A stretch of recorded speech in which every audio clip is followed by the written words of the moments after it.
Sam O'Reilly for Fight Talk. I'm here today, State of Mind Fitness, Barry O'Connell's gym. There's an audience for some reason. I'm feeling pretty famous, as is Dominic Felix. Same here. How you doing, mate? You alright? Yeah, good. Let's talk about your career. You're 1 win, 1 draw. Talk to me a little bit about the transition into the pro game and how you found it. The transition, it was different because all my fights previously, all my amateur bouts and all my unlicensed bouts, had all been 2 minutes.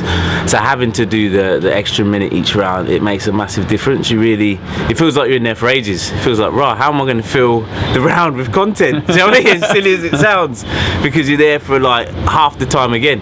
But it's been good. 1 win, 1 draw. My last performance wasn't great, but that was down to some errors that I did prior to the fight as opposed to in the fight, if that makes sense. Okay, so it was more maybe condition or something that outside. Yeah, just didn't really do enough technical stuff, and a little bit. I probably didn't do as much as I should have done. Quite simply, yeah. Obviously, I spoke to your brother as well about the distance and the dedication that you guys have coming all the way down. It's a long journey. Yeah. So is that something that this is definitely the right gym for you? Tell me why this gym, because Barry's a guy that's well thought of.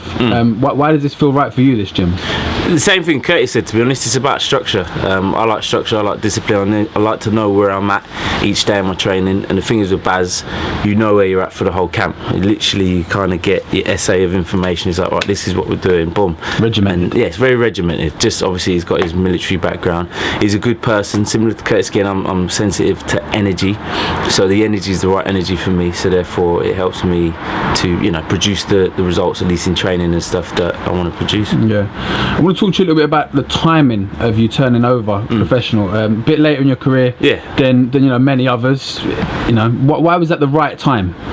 It's one of them. I didn't have the same mindset that I did, or that I do now. Let's say I didn't think. I wasn't sure that I was the right man to do it, but then as time went on, I just kept getting more and more evidence, sparring certain people, obviously world champions and stuff, and realising, hold on a minute, the only difference between me and you is the fact that you do this every day, whereas I'm doing it casually. What would happen if I did this every day? So then I'm starting to, what are you laughing at, man? Sorry. So yeah, so I started to see that, I'm the same as anyone else, so I can produce the results. And even in my later stages, I think things are a little bit different because I see the whole system differently. I train a little bit differently because I realise it's a lot more mental than it is just the physical. Yeah. With you being in a slightly different mindset maybe to others, does that affect your goals in the sport, or are you a goal-driven person, or do you just want to see how far you can go while you're taking it seriously? No, it's definitely about goals. My original goal, back in the day, would be to just see myself on boxrec. That was like the first one. I literally just wanted to see Dominic Felix. I used to pretend sometimes to type in my name and then not see it because obviously I weren't pro. But then as time went on, I turned over and just seeing my name was the first goal. The second goal was just to win my debut. The third goal is to just complete 3 fights unbeaten, and then I'm going to set another one. So it's all about just short steps moving forward. Yeah, definitely. What's your promotional situation at the moment? I'm with Errol Johnson. It's BCB Black Country Boxing, so it works for me in the sense that I'm Midlands based and they're a Midlands based promoter. So again, similar to Curtis, I've got a fantastic audience in London as well, but in the Midlands area it's a little bit better, I would say.